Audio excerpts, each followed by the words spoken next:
गांव में एक बूढ़ा चोर रहता था। उसने अपने बेटे को भी चोरी की विद्या सिखाकर चोरी में निपुण कर दिया। अब बेटा चोरी करता और दोनों बाप बेटे आराम से जीवन बिताते। बूढ़े चोर के बेटे को सख्त हिदायत थी कि किसी साधु संत की बातों में नहीं आना। एक दिन चोर के बेटे ने सोचा, क्यों ना राजा के महल में ही हाथ साफ कर दिया जाए, और वह महल की ओर बढ़ गया। थोड़ी दूरी पर उसने देखा कि एक बहुत बड़े महात्मा का प्रवचन चल रहा है। पिताजी ने मना किया है। ये सोचकर वह कानों में उंगली डालकर वहां से भागने लगा।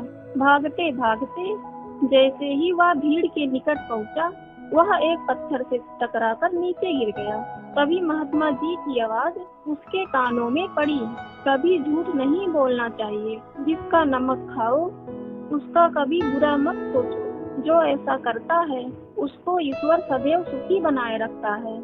वह तुरंत उठा और चोरी करने राजा की महल की ओर चल पड़ा। राजमहल पहुंचकर जैसे ही चोर ने द्वार को पार करना चाहा, तुरंत दरबान ने पूछा, अरे कौन हो तुम?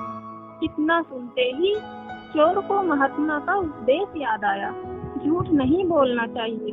चोर ने उत्तर दिया, मैं चोर हूँ। दरबान ने कहा, अच्छा जाओ। उसने सोचा, राजमहल का नौकर मजाक कर रहा है। सच बोलकर चोर को राजमहल में प्रवेश मिल गया। चोर एक कमरे में घुसा। वहाँ उसने ढेर सारा पैसा तथा जेवर देखा। उसने एक थैले में सब धन भर लिया और दूसरे कमरे में घुस गया। वहाँ अनेक प्रकार का भोजन रखा था। वह खाना खाने लगा। खाना खाने के बाद वह थैला उठाकर चलने लगा कि तभी फिर महात्मा का उपदेश याद आया, जिसका नमक खाओ उसका बुरा मत सोचो। उसने सोचा, खाने में नमक भी था, अतः मुझे राजा का बुरा नहीं सोचना चाहिए।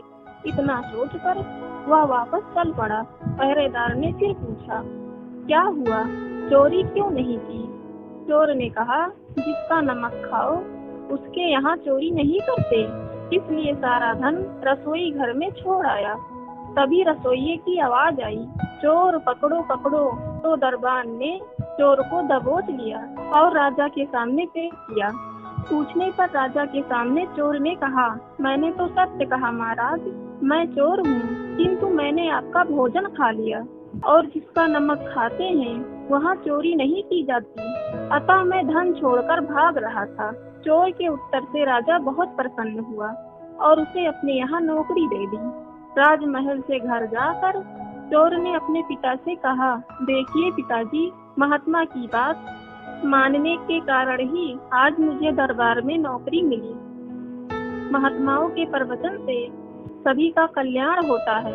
गाइस, आपने इस स्टोरी से क्या सीखा हमें कमेंट करके जरूर बताइएगा। वीडियो अच्छी लगी तो लाइक से सब्सक्राइब कर नोटिफिकेशन बेल को ऑन कर दीजिएगा। Thank you so much for watching this video.